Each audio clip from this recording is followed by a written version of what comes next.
junction, right? So it would have to be preductal coarctation. Yeah.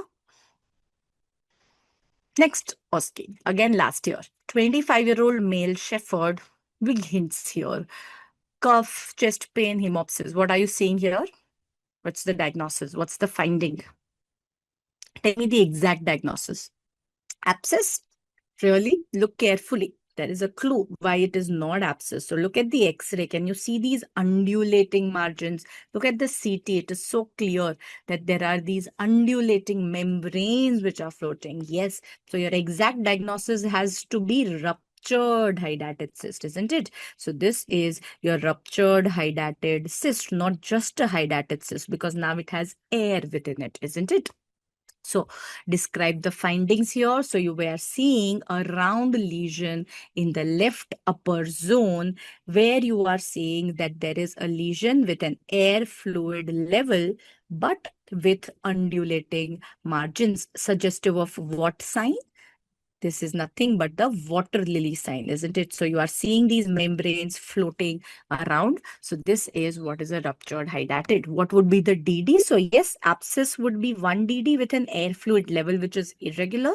Then anything else with air really, isn't it? So can I say it can be a cavitating mass as well? Yeah, so it can be a cavitating mass. It could be any secondarily infected lesion, isn't it? So any secondary infection of a cyst can also result in this. So all of these would be the DDs.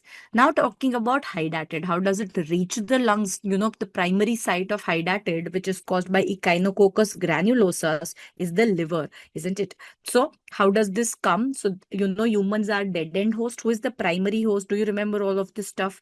Primary host is dog, successor, secondary is sheep. Humans are dead-end host, right? So all of these are also very pet DNB questions, OSCE questions. So humans are dead-end hosts. Yes, so you will get it by, you know, fecal-oral route. So dog or sheep ke contact mein aake, you will ingest the eggs of this Echinococcus, isn't it? So it comes through the intestine. So from the intestine, it goes into the liver via the mesenteric circulation, portal circulation.